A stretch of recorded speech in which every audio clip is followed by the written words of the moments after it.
Yes, Okay, sure. so I think,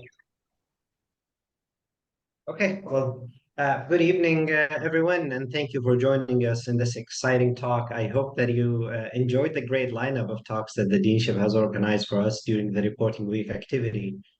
However, tonight we have a very special talk. We are honored to have Dr. Stephen Wolfram. Dr. Stephen Wolfram does not need an introduction. However, he's a computer scientist, mathematician, and theoretical physicist. He's got his PhD degree in physics from Caltech at the age of 20. Dr. Wolfram is the creator of Mathematica and the founder and CEO of Wolfram Research, a company behind Wolfram Alpha, Wolfram Language, and Wolfram Physics. I'm sure you're all familiar with those. However, before I hand it over to Dr. Wolfram, for tonight's talk, we have a special request from you.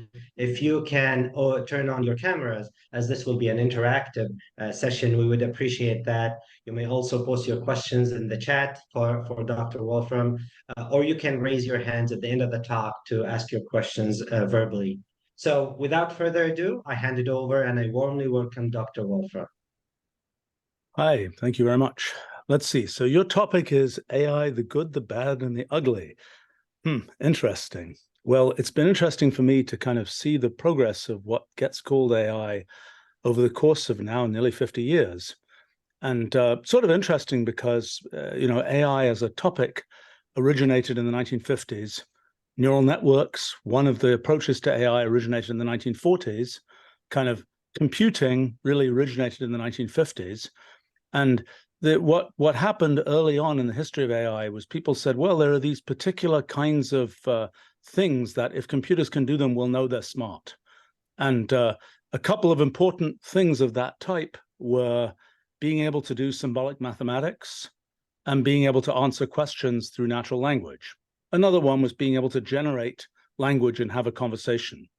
But so it's been sort of interesting for me that things we've been involved in doing have kind of checked the first two of those boxes.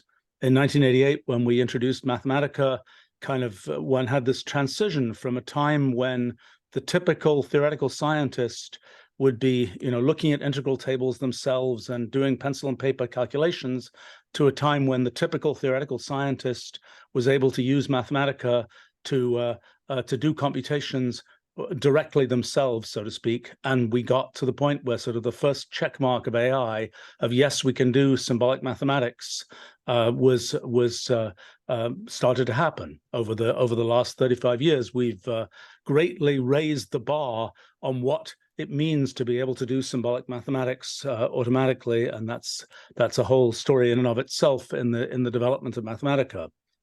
But then another kind of big check mark of AI was, what about question answering? What about being able to take some question about the world, what is the population of place X divided by whatever, and say it in natural language, and being able to get that automatically answered. People had made many attempts to build things like that. In 2009, we were able to release Wolfram Alpha, which for the first time was able to do a good job of that. And it's one of the things that's sort of interesting about that process was the reason we were able to do a good job is because we had something that just didn't exist anywhere else. We had something where you could take the natural language that one was asking Wolfram Alpha a question in, and we could translate that into a computational language from which we could do computations. Well, now sort of the third stage of all of this is the world of LLMs that none of us expected, including the people working on LLMs, that we would get to the point where we can have kind of fluent linguistic interfaces provided by LLMs. And maybe I'll show a little bit later some of the things that now become possible. Hello, can you hear me? Oops, that now become possible. Oops, somebody might want to mute. That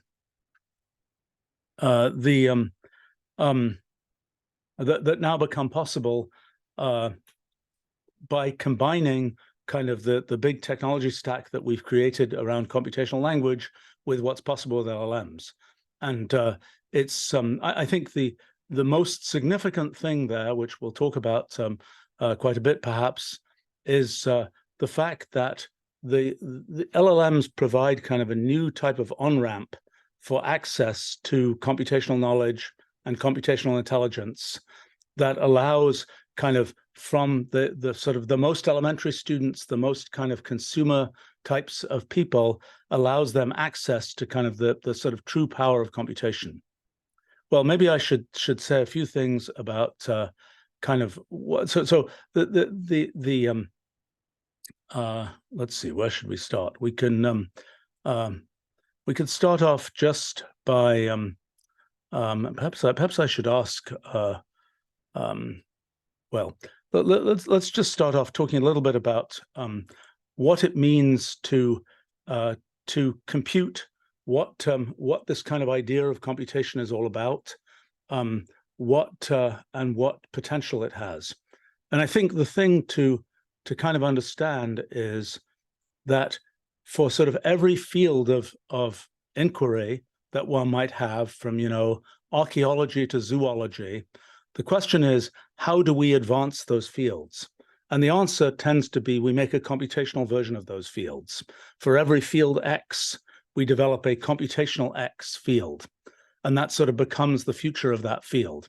And we've seen that happen with a whole collection of fields. And we expect that to happen with all fields as time goes forward. And the question is, what do you need to support kind of computational X? How do you take some field, and we can talk about particular fields, I'm happy to do that. People have ones you'd like to chat about. How do you take a particular field and sort of make it computational? How do you take what has been discussed in that field, perhaps in qualitative terms, and sort of formalize it in a way that a computer can engage with? And this is kind of the big mission that we've had for the last 40 years around computational language. There's sort of an analogy that's important here, which is, if you look back in the history of science, kind of the thing that kind of launched a lot of modern science was the introduction of a notation for mathematics. So you go back 500 years or more, there were lots of when you talked about mathematics, you would talk about it in terms of words. What happened about 500 years ago, some of it in your part of the world, was the invention of, actually maybe even longer ago in your part of the world, was the invention of mathematical notation, things like plus signs and equal signs and so on. And that allowed one to have sort of a streamlined way to talk about mathematical kinds of ideas. That's what led to the development of algebra, then calculus, and led to sort of the modern mathematical sciences. And so kind of what I've seen as our mission all these years is to provide kind of a computational notation, just as mathematical notation provides a notation for talking about mathematical kinds of things, to provide a computational notation for talking about computational kinds of things. And that's what's now turned into Wolfram language. And that's the thing that we see as being kind of the raw material to enable kind of computational X for all X. And it's sort of exciting right now to see the role of LLMs and the latest wave of AI in connection with this, because what that allows is kind of an extra, it provides an extra layer of interface between this kind of computational language, this kind of and the things that people kind of just talk about in kind of plain language and so on. And that's something that, and so it kind of lets one more easily take what has been kind of just a thing written in words in a paper and turn it into something which is this computational notation from which we can do computations. So, you know, I'm sure you've all used Mathematica, Wolfram Alpha, things like that. But you know, just to give a sense of this, you know, this is a typical Wolfram notebook. We invented these back in 1987, I guess. And you know, you type your question, you get your result. Perhaps you do something. I don't know. You might let's do a mathy kind of thing. Let's say I don't know, something like this. And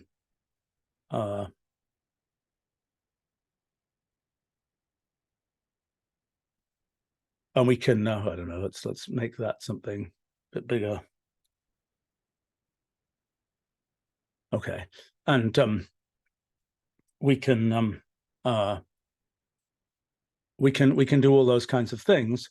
The kind of the goal of our computational language is to sort of represent everything in the world computationally. So let's say, for example, we have a graph.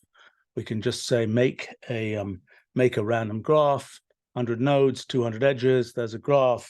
That is a thing that we can now do computations on. So let's say we want to make a community graph plot of this. We can do that. Or let's say we do something like we say, let's pick up an image. Let's just take a little image from this Zoom session here. There's a little image. We can take that image and we can say, okay, let's do a computation on that image. Let's say let's edge detect that image. We get some result. Or let's say we want to analyze that image. Let's make some chromaticity plot or something of that image. What kind of colors appear in that image? There's the result. So we're kind of we're interested in kind of what in computing on all sorts of different kinds of things, and part of doing that is having kind of a knowledge of the world, a computational knowledge of the world. So, for example, we might say, give us a list of words. Let's say by default in English, there's a list of words in English. We can say, for example, now let's take the first letter in each of these words. Let's go ahead and do that. And now let's say, for example, let's make a word cloud of the letters in those words. And maybe we can do that for, let's do that for a different language. Let's say we do that for French instead here. It'll probably have to load in some dictionary oh no, there we go. So, what we're trying to do here is this piece of computational language. The goal is to have something here that is something that a computer can understand, but also we humans can understand. And it's something just like mathematical notation. It's something that we expect to be able to read as well as to be able to write. And so this is and this is kind of the unique thing that we've been trying to build all these years, is sort of a way to take things in the world and make them computational. So there are lots of kinds of things we can do this with. For example, let's say, not sure where you guys are, but let's just say something like, well, actually, maybe we know. Let's see whether we know what that is. Oh yeah, there we go. Good. There's your university, and let's say we can say, what is the let's make a geographic picture. Let's make a geodisc. Let's say 30 miles around the location of that university. I'm living very dangerously. I don't know what's going to happen here, but let's try this. Okay, it's now loading in some geographic data. Okay, there we go. So, for example, we can now we could, for example, let's do this. Let's say instead of this, let's make a geo elevation plot. Let's get elevation data for the region around there, and let's make a list plot 3D of that region there, and maybe we can come on, it's probably loading in the data, grinding. Maybe there's a lot of detail here. Let's see. There we go. Oh wow. Okay, lots of detail there in the elevation around where you are. So that's but in any case, what we're doing here is we're making use of the fact that we have we have kind of this computational representation of things. Like, for example, we could say, let's take the location of your university, and let's compute the geodistance between that and, for example, Boston, which is where I am. And we could, interesting. Fascinating. Well, let's see. What is going on there? Now this is what happens when you do these things. Well, okay, strange. In any case, I suspect I'm running the very latest version of our system. That okay. In any case, the so it we could, for example, let's say, well, let's do this. Let's say let's do something else. Let's say we ask for, let's say, capital cities in the Middle East. See what happens if we ask for this. Again, we're making interesting. Okay, so let's say we now delete missing here, and now we could say something like make a. Let's do this. Let's do something. Find shortest tour around those cities. So this will now give us the kind of do the algorithm problem of finding the kind of the what the tour. Let's make a picture of this. Let's do this.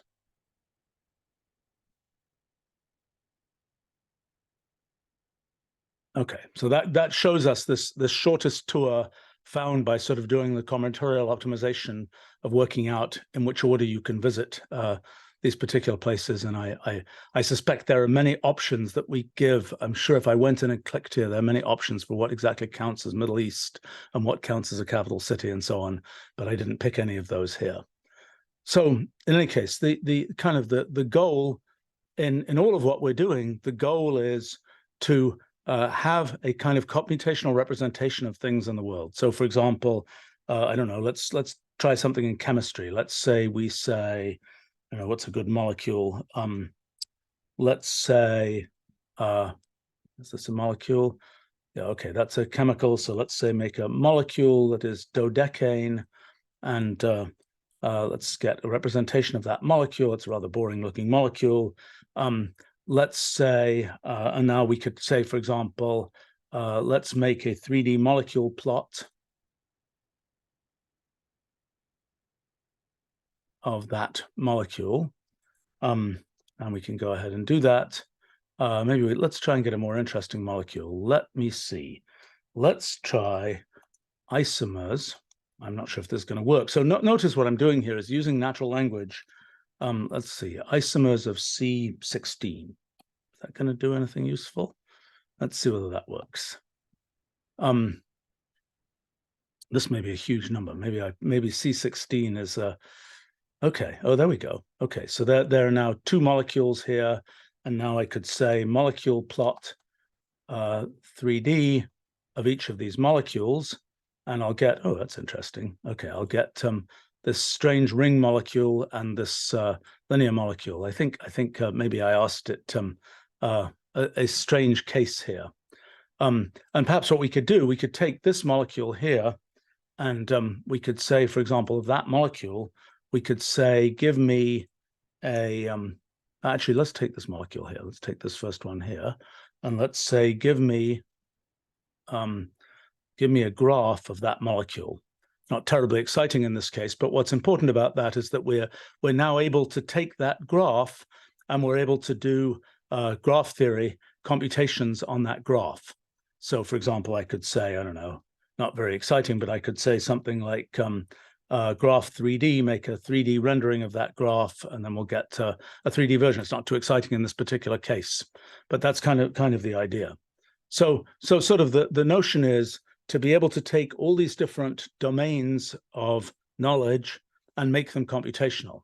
So we could pick some other domain. We could say let's do something like sound. Let's say we could say audio capture, and now we'll get something where hopefully it'll record from my computer.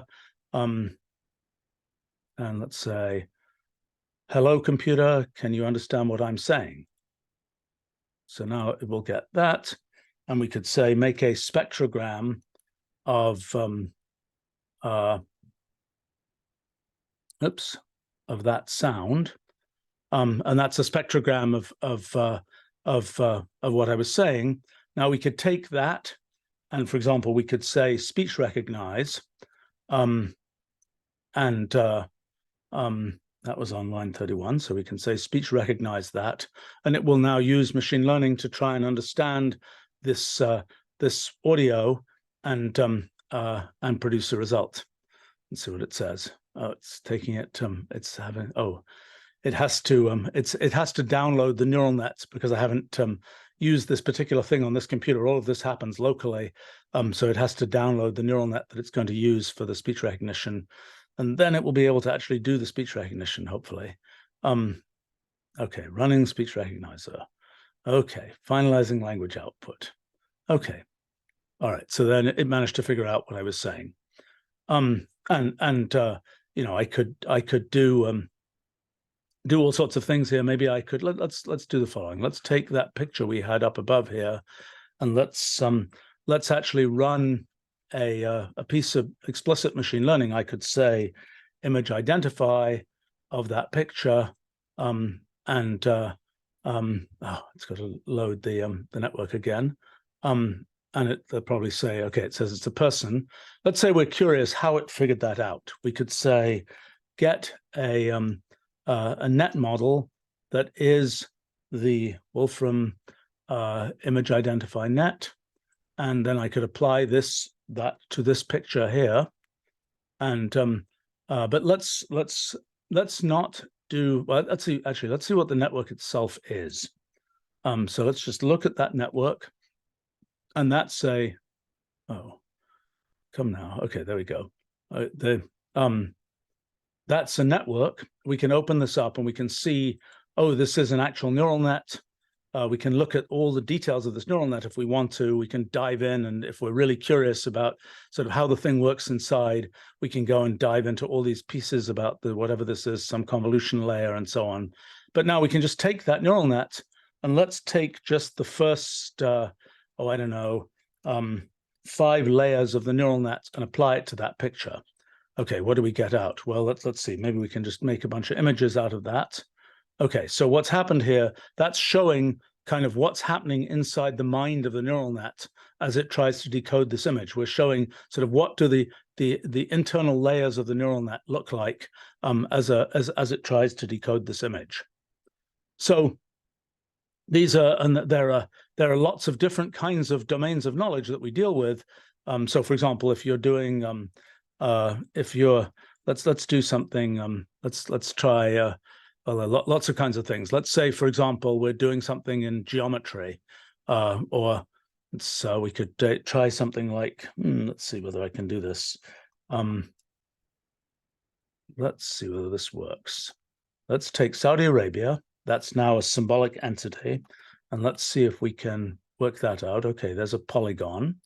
And let's see whether we can make a, let's see whether we can say area of that polygon. Okay, it'll tell us what it is. We could say, for example, take that polygon. I wonder if we can do this. Let's try and see whether we can solve a differential equation over that polygon. So let's say we say, we'll look up ND eigen. Let's say I want yes, ND eigensystem, which is and so that's something which here we would be able to take. So let's take this as an example. So this is working out for a circular disk. It's working out it's solving the Laplace equation in solving the eigen Laplace equation, solving the Helmholtz equation basically for a drum head that is fixed at its boundaries, and that drum head is now the shape of a disk. So let's and so here we get the results, and now I can say for these, let's see, I can most easily just copy this piece of code here, and just say let's compute the actual shape of that drumhead there. Okay, let's say we take a regular polygon here, and let's say it's a pentagon, for example. Let's recompute these things. Let's redo this computation, now showing the eigenmodes in a pentagon. Okay, wake up, do your thing here. There we go. Okay, so those are the modes of a pentagonal drumhead. And I thought maybe if we wanted to be even more ambitious, we could find the modes of a drumhead whose shape is the shape of Saudi Arabia. But I realized that the first thing we have to do in order to do that, we have to flatten Saudi Arabia to not be on the surface of a sphere. And we could do that and go ahead and do the result. Somebody is drawing on the screen here, which is all good, but I'm not sure whether you intended that. Okay. In any case, so this is some sense of what of how this works. Let me show you kind of the latest sort of sort of thing that's become possible with LLMs. This is the concept of a chat-enabled notebook, and here I'm starting up a notebook where I can be talking to an LLM. So here I might say something like, here, let me make it this size. Let's say, see what happens here if I say, draw a picture of a pentagon. And so now this is going to send that input to an LLM. Let's see. And I can't take responsibility for what it's actually going to do because it may be different every time. But what it did here was it said, okay, you can use the polygon function in Wolfram language to draw a regular pentagon. And now it's running something. We'll see what it's doing. And oh dear, that's not a good sign. Fascinating. Well, that's very interesting. Let's see. Why is it not doing that? Let's try something. Let's just try this again here. Sometimes these LLMs are very pesky. One of the great things about having this in a notebook is you can just rerun it. I'm sorry for the confusion. Let's try again. Okay, here is the code. Okay, well, that's right. Great, let's try plotting it. Okay, so now it's going to try it. So one thing that's significant here is it just wrote this piece of code for us. I don't know why it's having trouble here.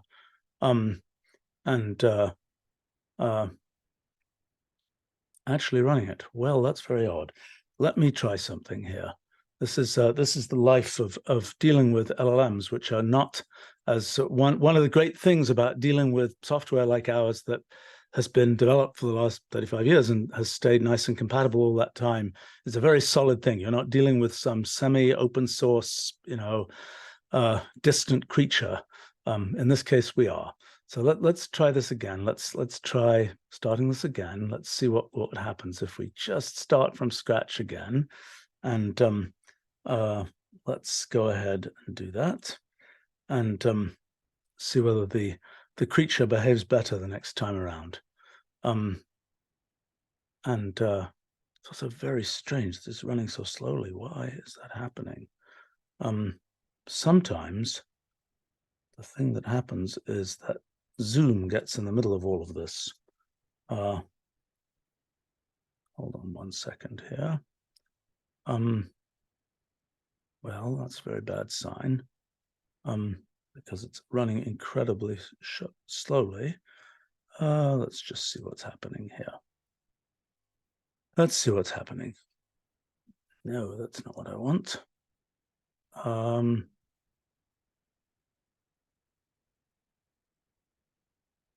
Let's see.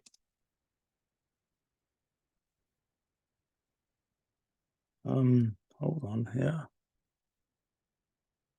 Let me just check that nothing too terrible is happening here. Well. Yes, Zoom is sort of eating my computer alive for some unknown reason. Oh, well. Okay, let's go ahead and do this again. Let's start a chat notebook, chat-enabled notebook. And why is this running so slowly? Let me see. Hold on a second here.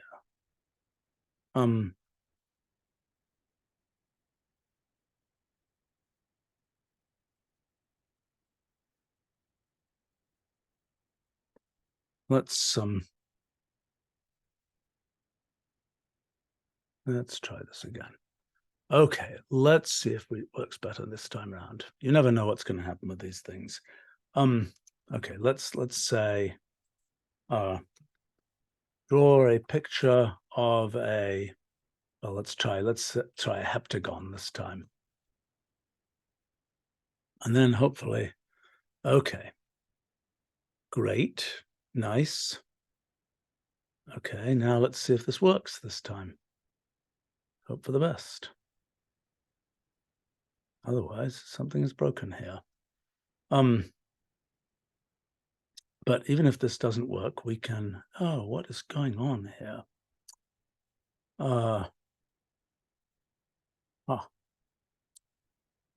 Fascinating. Well, I'm very surprised by that. But here we can tell it to, we can just go ahead and let's try something different. Let's say, let's try this. Solve the wave equation. Let's be very ambitious. Give me code to solve the wave equation in a heptagon. Don't know if this is going to work, but let's see what happens here. Okay, it's a rather complex task. No, that's okay, that's not what we wanted to do at all. Let's say, okay, let's try that. Okay. This is actually what it's trying to do here is very sophisticated. It's trying to get an exact solution to that problem, which is completely unrealistic thing for it to do. Okay, well, it didn't do perfectly here, but it gave us a bit of a start at least, to show us how we could use ND solve value, and we could start doing things in polar coordinates and so on. Let me show you. Let's try something a little bit simpler. Let's say draw a circle that is half red and half yellow. See what it can do with that. So by the way, this thing that I put in here was a thing that kind of broke the conversation into different parts. So this is now a separate conversation from the previous one. So let's see what it managed to do here. So what's interesting is it's written some code. Let's try it. Okay, now we can take that code and run it. Oh, wow. It actually managed to do the right thing here. But it's interesting because it both wrote the code and it tried to give us an explanation of the code that it was writing. So the way this has been achieved is this is running an LLM underneath, and it's been trained with a bunch of examples, some of which it already had, of millions of examples of Wolfram language documentation, and then it has tools that it can usually, if it isn't misbehaving, it can usually run to actually run the Wolfram language code. And what you'll often see it doing is it'll write a piece of code. It'll, much like a human would, it'll say, what result does this produce? Oh, that result isn't correct. Let me make it more. Let me try and fix it. Let's see what happens. Let me live even more dangerously. Let's see. Do the same thing for a sphere. What's sort of interesting about writing something like this is it's pretty vague what I'm writing. So let's see whether it figures out what I might mean by that. Okay, let's see what it's doing here. Interesting. Interesting approach. So it's making us two spherical plots. And I don't know what it thinks it's going to do with those, but let's see what it does. It's making two spherical plots. I don't think it's going to get the right answer here. It's an interesting try. It's going to make two spherical plots, and they have different, okay. So, well, partial points there to the machine for having managed to make a hemisphere, but it didn't, what it did here was it put the two spheres, I think, right on top of each other rather than flipping around one of them, because it hasn't understood something about how the Okay, let's see. Let's say that only made a hemisphere.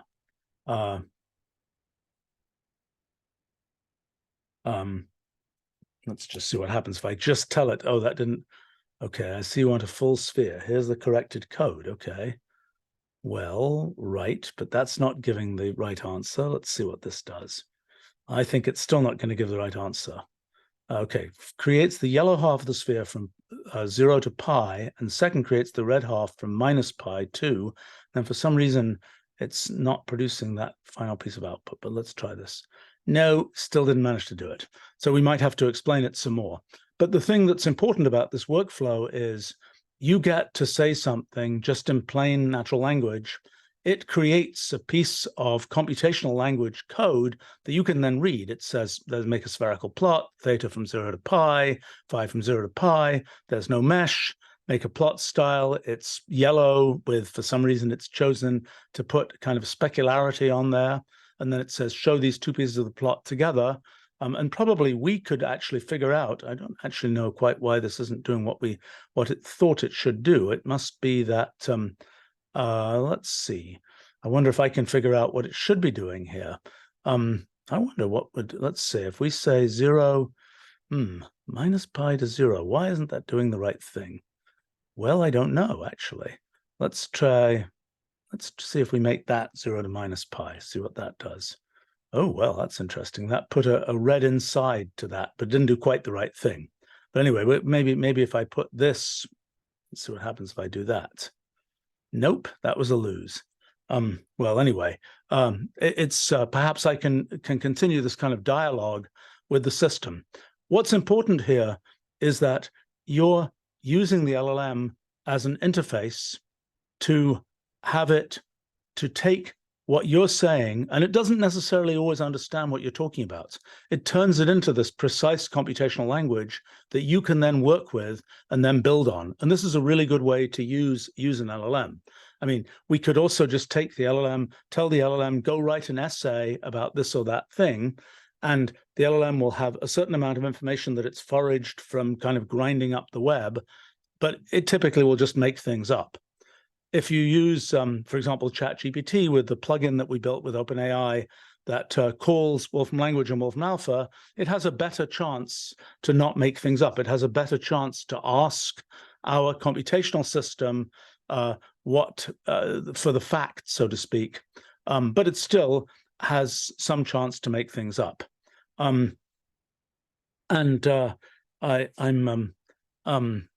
I think, let's see, there's something in the chat here which I do not understand, but let's say, you see, I have a convenient LLM here, so I can say translate, and then hopefully I can paste that in, and now maybe I'll find out what that's a question, but, oh, okay.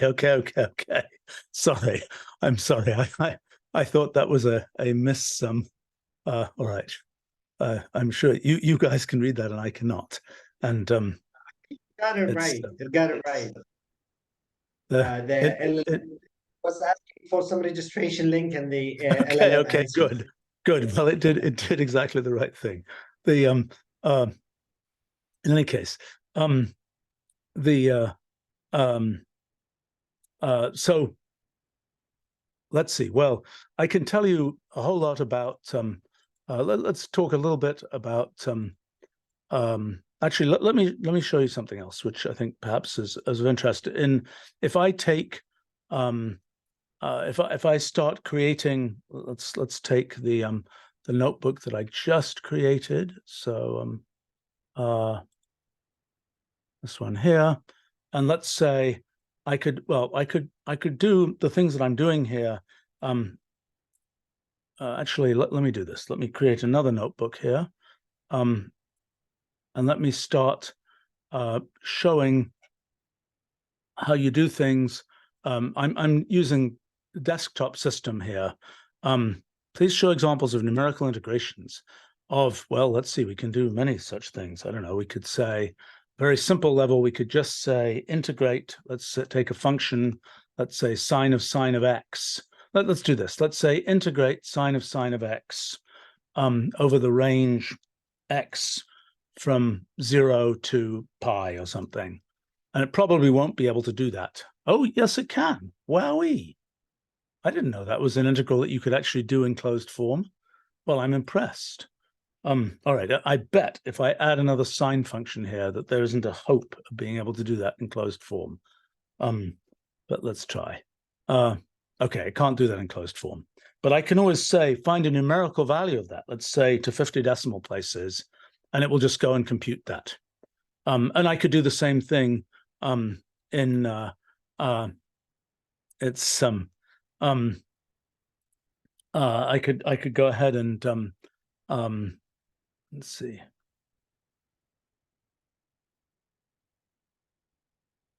Now, maybe you're asking for something like something more like finite element computation, which is what I was showing you a little bit of before.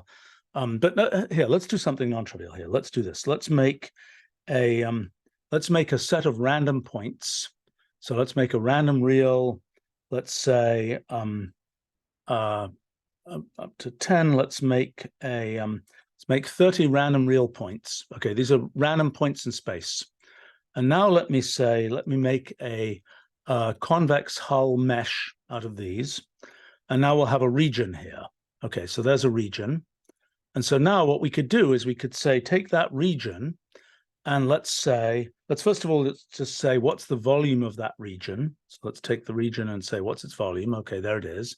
Now let's do something a little bit less trivial. Let's say, find the numerical integral of let's say x to the 4th minus 2y squared or something, with x, y, z being in this region. Okay, so now it'll compute that quantity integrated over that region. The name of tool, please. I'm sorry. What am I running? This is Wolfram language. This is you can get it as Mathematica, you can get it as Wolfram 1. This is what I'm using. This is the and so here, let's say, so that's an example of some numerical integration. We could go ahead, I don't know, let's say here, let's try something here. Let's say we make a Menger mesh, let's say a 3-3 Menger mesh. There's some very complicated object. And just for fun, we can try doing numerical integration over that region. This is, I mean, the stuff that I just want to make it clear, the stuff that has to work for something like this to be possible, it's a huge depth of software that has to work in order to make something like this possible. And by the way, the computation here is super difficult, so it's probably going to take a little while to do it, because you can see it's having to make all these meshes. Okay, I got the answer. So let's see. Now, I'd be happy if people have other kinds of things you'd like to know about. We can talk about different domains of what I was going to show here was operating with the cloud. So, for example, I could take this. I could just go ahead and instead of using Wolfram language on the desktop, I could just go to the cloud, and here's the cloud. Okay, it's wanting me to sign in. Great. Oh, come now. You know me, computer.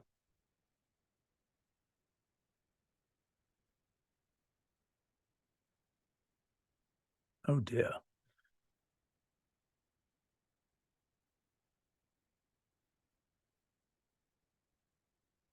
There we go.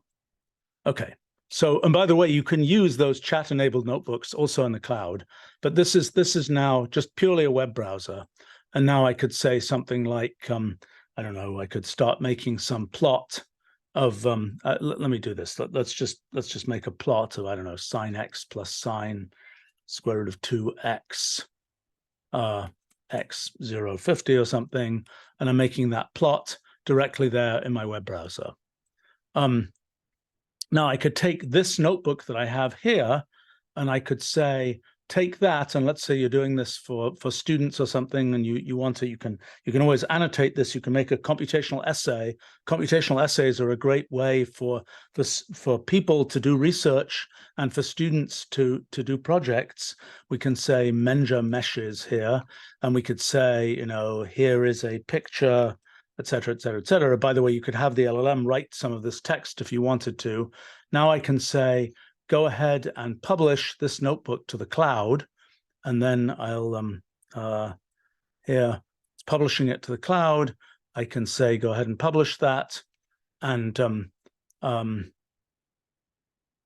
this will take that notebook and just make it accessible. Here we go. So you could take that QR code if you're giving a lecture or something. You can just bring up the QR code and let the audience pick it up with their phones. You could do that now, but we can also just put the link in chat here. But we can go ahead and go to that link. Okay, I just copied that link. Let's say I can view this notebook. Now I'll get that in a web browser. That's the same notebook, and in this, when I first deploy it, it's something that is purely to view, although I can still do, I could do things like I could rotate those 3D graphics and so on, but I can also say, make my own copy, and then I could take that thing that had been created there and take a moment to copy this. I could, just take that copy, and I could start editing that copy here so that I can do my own computations on it. And this is a very good workflow for sharing research, for doing kind of classes, things like this. Another thing we can do is to create something that becomes more like a piece of production software, where we say something like cloud publish as a piece of code here. We can say cloud publish a form function that takes an input, let's say X is an input, and it takes, I don't know, let's just say X is a location, and it's going to tell me for that location, it's going to say something like, let's say the geodistance from that location to, let's say, Boston, the thing I was doing earlier, and let's do that, and we're going to deploy this thing as essentially an API in the cloud. And now I can type that, and I could say, I don't know, New York or something here. And now it will, what it'll be doing is running in the cloud this little piece of code that I gave it here, and hopefully getting an answer. Oh, there we go. Oh, you know what? I made a terrible mistake before. I didn't. Yeah. Okay. Well, never mind. It. I should have said. Yeah. The. I should. Remember the. Okay. In any case, but it ran that piece of code and gave me the result there. So those are some kinds of things you can do. Okay. Other than being for the cloud version. Okay. Can this? Okay, hold on. Can we use this for analytical proofs like the kind tested in real analysis classes? I think so. I mean, if you want to do, let's see. Well, here, let me show you something in geometry. Let's say we have something like geometric scene. And let me show you an example of that. I may have to just pick one up here. Okay, there's a good example. So what this is going to do is it's going to say, oh, actually, this is going to actually give a proof here. All right, so this is going to say, we define a geometric scene that is a circle through these points, a circle through those points. And now this is actually going to show the successive steps in a construction that satisfies the constraints specified by that piece of geometric representation. So this is now showing, and we can also generate. So from this, we're going from sort of this geometric specification to the proof. Now you can do the kind of thing actually with LLMs. You can do some different kinds of things, trying to annotate. Okay, there are many things to say here. So with Wolfram Alpha, if we go to Wolfram Alpha, let's see. Here we go. If we go to Wolfram Alpha, the pro version of Wolfram Alpha, if we say something like, what is the integral of sine cubed x? So it'll give us the result here. And then there's this little button that says step-by-step solution. And this will now generate a step-by-step solution to that problem. So that particular one was rather easy. Let's try, let me make it more difficult. Let's say log of that. So notice, oh boy, that's hard enough that there's no step-by-step solution, because that involves all kinds of, look at that complicated function that one gets out there. That's wild. Oh, wow. Alternate forms, assuming all kinds of things. Okay, that's too difficult. Let's just try, I don't know, even log sine x might be a bit hard. Oh, no, that involves polylogarithm functions. Let's try log x. That might, no, another special function. Boy, I can't come up with any easy integrals today. Let's try log cubed x. Okay, there we go. That's an elementary, even though the plot is kind of wild here, that's at least an elementary integral. So it will have a step-by-step solution. We can show all steps. And now this will show, you can tap highlighted area to get intermediate steps of that part. And this will show kind of the, I admit that I haven't used this very often, because I just use a computer to do integrals and have done so for the last 40-something years. So I'm not quite in the market for looking at these steps. And these steps, by the way, are an interesting sort of example of AI, because they're kind of a thing where the computer has its way of doing the computation, but then it has to sort of engineer these steps as something suitable for humans. We can do steps for, let's say, we can do steps for things like chemistry as well. So let's say, I don't know, let's try something simple. What is the molecular weight of C12H20 or something? And maybe, I don't know, it'll offer us show steps. Oh yeah, there we go. Step 164. This is a very simple piece of chemistry, but it'll okay, show all steps here. So now it'll kind of give us the information necessary to do the computation to get that molecular weight. So there's a very convenient way to sort of provide sort of tutoring type support for all sorts of computations. And by the way, something that we're working on is having more of a back and forth interaction in this kind of tutoring using LLMs. That's something that we fully expect is going to be possible, is completely personalized kind of in-depth education using our computational language together with LLMs, so that a student can so the LLM can kind of learn what the student knows and be able to get through the computational language information to provide help in that area. Now, if you're asking about let's see. Well, let's see. There are several questions here. So there's a more sophisticated thing that you might be asking about, which is find equational proof, which is theorem proving, automated theorem proving, which we do a lot of. And let's see, I could show you, well, here's an example. This is a rather elementary example. Let's pick a more sophisticated example here. Let's try, let's see if we have an example here. This is quite complicated. Okay, let's do this one here. So this is a set of axioms for Boolean algebra. And now we can basically say, generate a proof based on those axioms of a particular result in Boolean algebra. And we could then say, take this and show, and this is somewhat advanced stuff, this is showing the actual steps in that proof as generated automatically.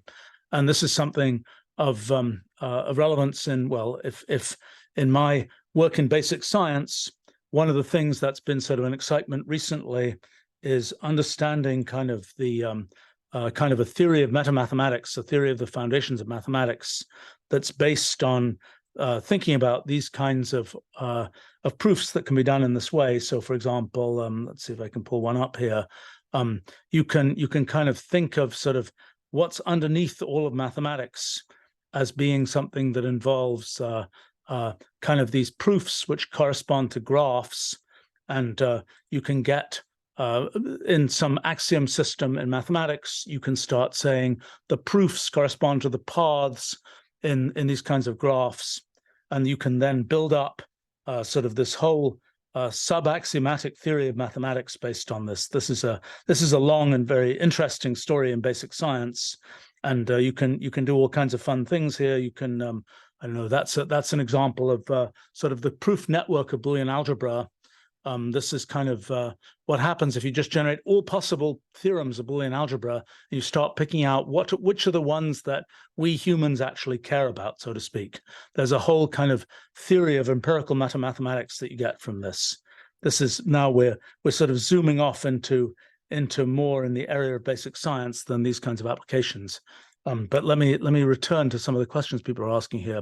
Can this tool generate code from this notebook that can run independently on another machine? Well, the answer is you can certainly run Wolfram language code that you generate here on another machine. I could say remote evaluate. I could just say remote evaluate something like $machine name. Well, actually, I have to tell it the machine. Let's say, I don't know which machine it's going to work on, but I could, okay, here, let me do this. This is living a little dangerously. I can say parallel evaluate of $machine name or $process ID. And this will now evaluate, I don't know how many machines are hooked up. Okay, it's starting up 12 different instances of, oh, wow. It might be trying to start a very large number of different kernels here, but it's now running. Oh my gosh, it's going to start hundreds of these things. Okay, let me stop it starting hundreds of these things. That is probably okay. 48. Okay, let's let it go. Okay, we'll see what happens. So now it's starting 60 parallel kernels. It's I don't know how far it's going to go. Maybe that's 90 parallel kernels. Let's see how many machines are hooked up here. I wonder what happens if I tell it to stop. Oh, stop and return partial result. Okay, there we go. So all right. So what it did here, we can it was running then a parallel piece of code. This was a very trivial piece of code here, but let's say I was running. Well, let's just say I was running factor. Let's say I said parallel table, and then I said factor integer 2 to the power n minus 1, n goes up to 100, let's say. So now it's going to run that computation. Oh, that was too fast. But it ran that computation across all those parallel machines. So it took that piece of code and it was able to run it, deploy it to those other machines. There's also things like remote batch submit. If you want to run the code on a cloud server like AWS, you can take the code, package it up, and run it on those machines. You can also, if you want to go to the other end of the spectrum, you can get like a Raspberry Pi machine and you can deploy it to a Raspberry Pi. Wolfram language is actually bundled with the Raspberry Pi, so you can deploy it on any Raspberry Pi. You can just say remote evaluate on your Raspberry Pi. And then you can get the sensors on the Raspberry Pi doing things from that. Another thing you can do is if you're dealing with things like microcontrollers, you can, I mean, there are many, many things you can do. You can generate C code, for example, for simple computations, which you can run. You can, well, even from within Wolfram language, you can be running, you could run something, let's say, I don't know, what language do I know here? I don't know any of these. Let's try Python. We could say something like, you know, what's 34? Is this to the power? I don't know if that's to the power. What is that? That does not look like it's to the power of. But anyway, you could run external code either from Python code here, or from within Python, you can run Wolfram language. There's a kind of client library for doing that. Or you can do something else, which is you can use the compiler that exists within Wolfram language to take Wolfram language code, and this is again a little bit more complicated to set up, but you can take Wolfram language code and you can compile it directly down to LLVM, low-level virtual machine language, and then you can take that LLVM code and use it as a dynamic library that you can then run with other programs, or you can take dynamic libraries that are like C-compatible libraries and load them into Wolfram language if you want to. So I'm not sure that was, and I was going to say about microcontrollers might be of interest to people. You can, this is sort of if you're doing, for example, let's see, I have to look this up. If you are, if you're dealing with something like Arduinos, you can actually take Wolfram language code, and this is not something I do every day, so I won't necessarily be able to show you it instantly, but if you can say, for example, I could take a control system like a state space model, and I could take, I could do this. I could take a state space model, and I could actually generate code here that runs on a microcontroller. This is a Adafruit Trinket 5V. I have no idea what that is, but it's some kind of little microcontroller. I can take the Wolfram language code. This is control systems that I've created in Wolfram language, and I can deploy it there. So for example, along those lines, another thing perhaps of interest, our system modeler technology allows you to take something where you can take, for example, a let's see if we can pull up one of these, where you can take a model of a systems engineering system and operate with it in Wolfram language, or you can also do authoring of that system externally within our system modeler product. But let's take an example here. Let's see if we can make an example. I need to find an example that I can actually show you. Let's try an example. I'm sure we have ones actually from, let's try energy. See what we've got here. Okay, a battery. Okay, let's say this. Let's take, let's copy this model. Now we have a model. This is again a symbolic representation of this kind of system in Wolfram language. So we say system model, let's say system model plot. I don't know exactly what it's going to do here, but we could try and take this and essentially simulate it. It'll just be using the default inputs here, and it will now simulate this thing. And okay, so it's simulating some kind of battery battery charge and discharge within Wolfram language.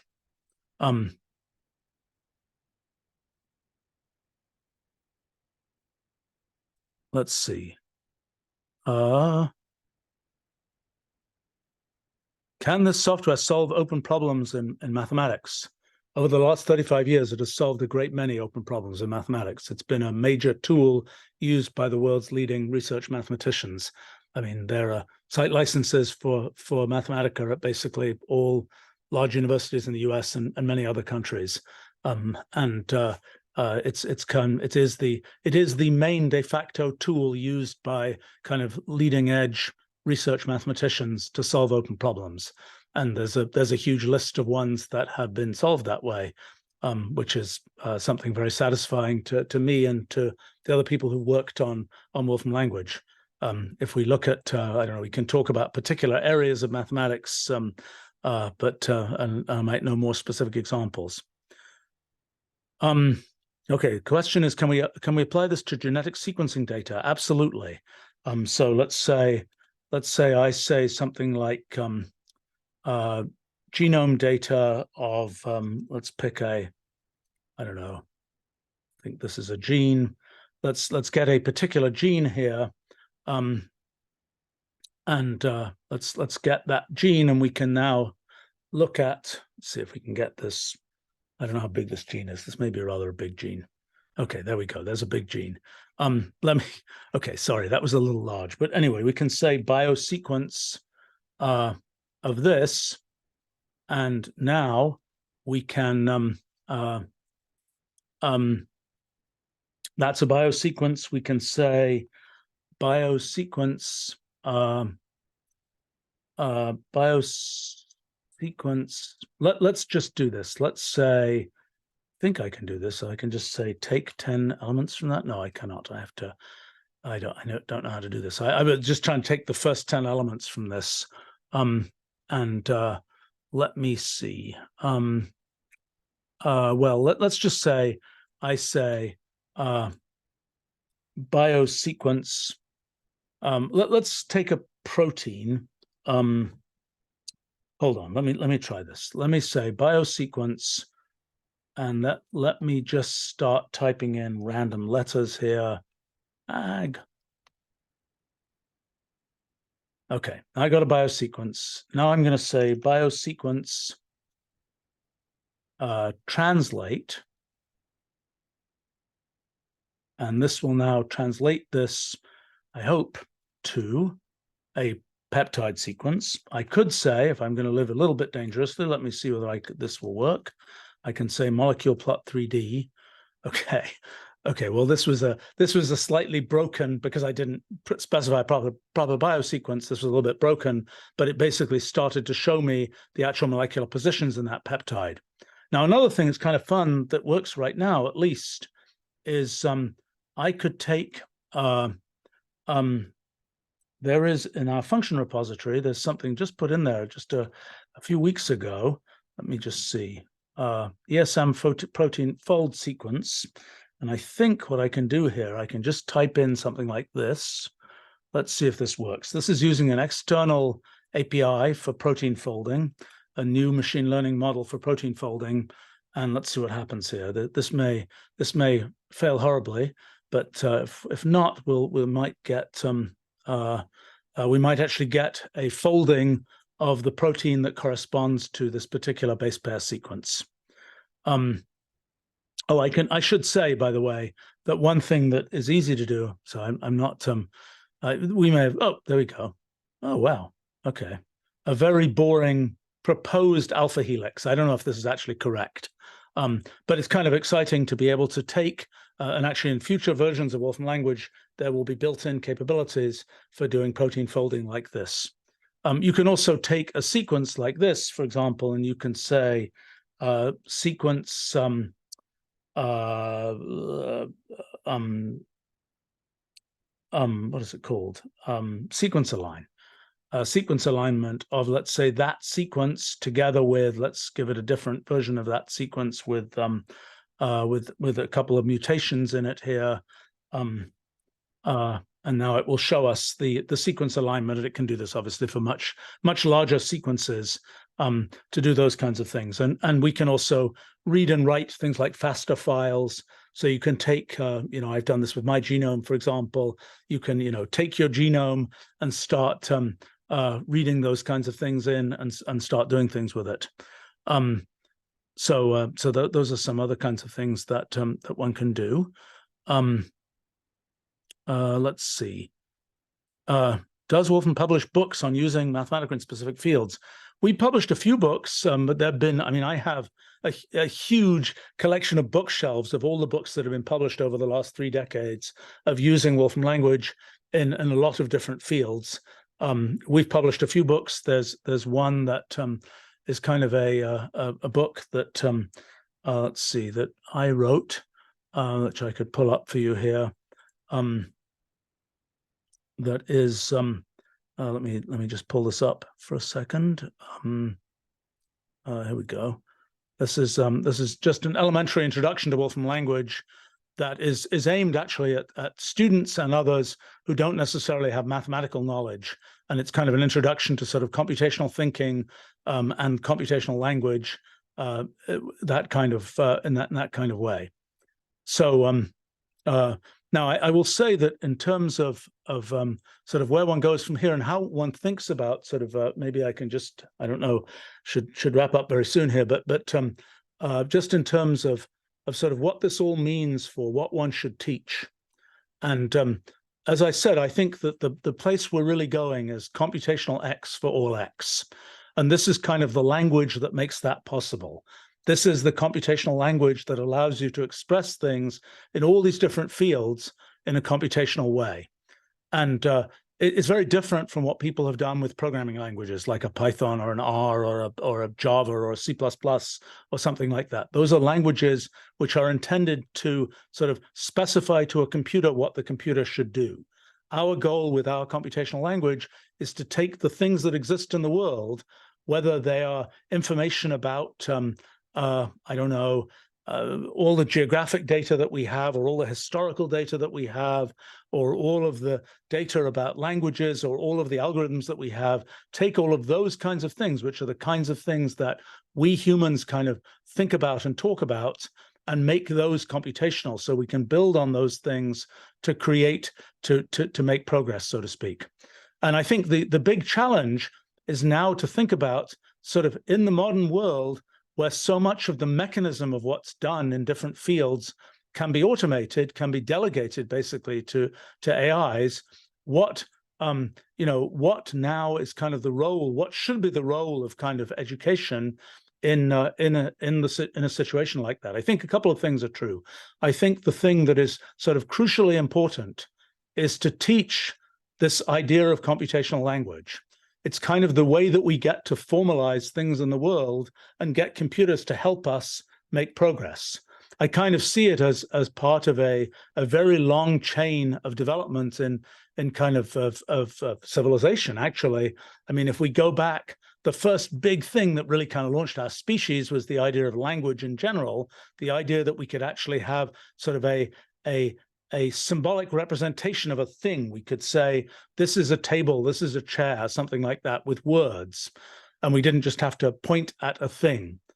Then came things like logic, where you could take not just the words, but you could say there's something formal that can be done beyond just stating the words.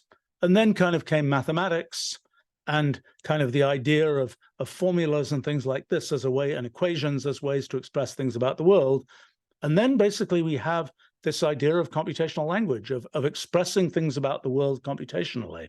And I think what one should be looking at, and this is the sort of great opportunity of education in the current time, is sort of teach people how to think computationally, teach people how to take a question that they're asking and think about that in computational terms, use computational language as the way to kind of concretize that computational thinking, then use computational language to actually work out things that haven't been worked out before. It's really a remarkable thing that you see students, I mean, we see this all the time, you see students be able to take the computational language, become fluent in it, and start to just answer questions that perhaps have never been answered before. I'll show you an example here.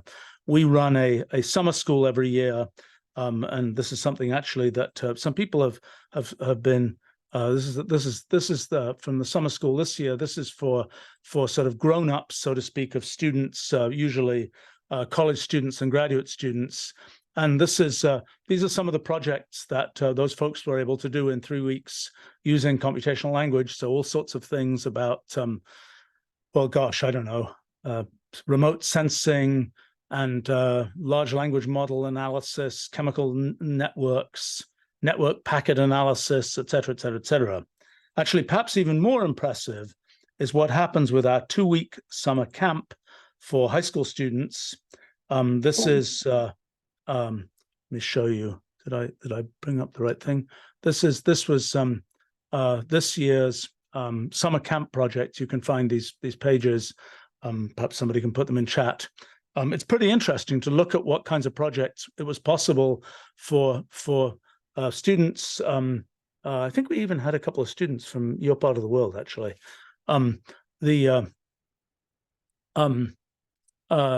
Were able to do in a couple of weeks using this technology. And this is kind of what one should be teaching towards. This is kind of, make it possible for kind of the students of the future to take the things they're thinking about and be able to put them in computational terms, use computational language, and be able to do things that have simply never been possible before, do things that the professors that might be teaching them have never seen be done before, because these things have only just become possible. And I think the thing that is now particularly exciting with LLMs is LLMs then provide even more kind of an on-ramp for these students to not have to be sort of tutored in using this stuff, but to be able to kind of do it for themselves. And oh gosh, somebody's asking about MATLAB. MATLAB is a very tiny thing. I mean, MATLAB is a linear algebra program that does numerical computation. It does, if you look at what Wolfram language does, MATLAB is represents. Let's see, if we look at the kind of picture of what Wolfram language is doing, MATLAB is somewhere in, let's see, they do numeric computation, a little bit of that. They do a little bit of data manipulation, a little bit of visualization, and they've got some packages for some of these other things. But the whole point of Wolfram language is to represent things in the world computationally. That's something that you don't see. That's something completely unique, very different thing. I'm not the right person to ask that question of. I mean, as far as I'm concerned, MATLAB was sort of a primitive project that existed at the time when we started building Wolfram language back in 1986, and it hasn't really changed much since then. And what we've done is to build the last 35 years of the future, so to speak, in this very unique idea of being able to take kind of computational language, that is, take a thing that can represent molecules and cities and movies and all those kinds of things, and knows about those kinds of things, and can be able to do computations with them. All right, let's see. Maybe if we have one or two more questions, I'm happy to try to answer those, and otherwise I will disappear. And I think maybe there's some people from our team here who can help answer some more detailed questions. But I hope this has been given you a bit of an introduction to sort of what the future that we've been trying to build for the last many years. I mean, I think the thing that I always find with particularly students who get exposed to Wolfram language and so on, it's sort of a superpower. It's kind of, once they understand this idea of computational language, it then allows them to kind of take this artifact from the future, bring it into today, and do really very amazing things. It's an amazing opportunity at this point. And as I say, LLMs have really helped to provide even more fuel for these capabilities. All right, well. Dr. Wolfram, thank you very much for this impressive display of the Wolfram language. I'm a user, but I haven't used it in a while, and I'm really, really impressed that I think now it's showing the different. You've got to use it. That's what, one of the things that it's been possible to do, I'm a big user myself, and I haven't talked about basic science here, but in the last few years, we've made just sort of spectacular progress in the fundamental theory of physics, and very exciting kinds of things. And it's kind of fun to see that, we've been saying for a long time, this is something that you need in order to kind of reach the next level in science and technology. And it's exciting for me to have a great example of something people have been, we've made sort of the next lump of progress from the last century or so in fundamental physics. And that's really a cool thing. So I think it's let's see, I see one hand up from Austin here. Maybe we can just find out. Kind of hi, Professor. I saw your talk on Lex Friedman. It was really eye-opening. I appreciate you doing that. It was really great. And I appreciate your talk today as well. My question is more about the tail end of the bell curve jobs that could be replaced by AI and how soon that could be. For example, on the Lex Friedman podcast, you mentioned driverless cars and how we still as a species need to understand aerodynamics and mechanics and still have a general idea of cars. You ended your talk on the Wolfram technology, the software with gene folding. ChatGPT-4 is working on that, but that's just eliminating a small number of gene researchers to do their jobs very quickly instead of over years. But if you talk about human-to-human interaction, like an AI replacing a teacher, for example, that seems to be, according to Stable Diffusion's CEO, about 7 years off because of the subtle nuances and interactions and dynamics that take place. You know, I just wanted to know, what are your general thoughts on how fast a teacher might be replaced by AI? Thank you for your time. A teacher will do different things. This is the story that you see over and over again. This is a piece I wrote about, will AIs take all our jobs? This is some actual data. So this is for the US. This is the distribution of what jobs people have done. So back in 1850, most people were doing agriculture. Then agriculture got automated. What happened to those people? Were they out of work? No, they were not. Instead, what happened was that the agriculture got zeroed out. So that meant the people were able to go and do lots of other kinds of things. And what you see happening in economies, you see this around the world, as economies develop, the sort of the pie chart of all the different things people do gets more and more finely granulated. And that's, I think, what's going to happen. So, for example, when you talk about teachers, I might have some other pictures here. I don't know. These are just pictures of that's sort of different story about job development. But when you look at teachers, what happened with Wolfram Alpha? Well, a bunch of people who had to spend time explaining step by step how to do integrals to individual students didn't have to do that anymore. They could just say, get Wolfram Alpha to do that. Then they could go on and talk about other kinds of things in the classes they taught. They could work with individual students on projects. They could go further in the curriculum. They could do all kinds of different things. And so it will be here. The automation of tutoring, which will come, and I don't know whether I think Emad is not necessarily correct in anything like that estimate. I think that we'll see some level of personalized kind of tutoring happening. We have experiments on this. Other people have experiments on this. I think that being able to help individual students will be something that will come fairly quickly. I think that the thing that you see, which is always kind of fun, is new technology comes in, automates a bunch of things, it creates new jobs. So, for example, the job of prompt engineer simply didn't exist a year ago. AI psychologists, nobody cared about that a year ago. LLM scientists, applying kind of physics techniques to LLMs. Nobody would have heard of that a year ago. And it's also sort of interesting that when you ask, what are the skills you need? What is the skill you need to be teaching to people to be competitive in a marketplace where there is automation of specialties going on? What do you need? Well, you need to teach general thinking. You need to teach kind of how to think about things in general. You need to teach kind of broad knowledge. And you need to teach methodology, and the core methodology that lets you leverage what the AIs bring is computational methodology. You need to be teaching computational thinking. I have to say that people say, well, okay, how should you teach computational thinking? And it's the very first step is teach computational language. The curriculum that you need to teach for sort of the course in computational thinking, if you take just the Wolfram language homepage, you'll find a pretty good curriculum for teaching what people should know about computational thinking. I'm actually planning to develop a somewhat more kind of well-organized version of that, of just exactly what should you be teaching people to think computationally.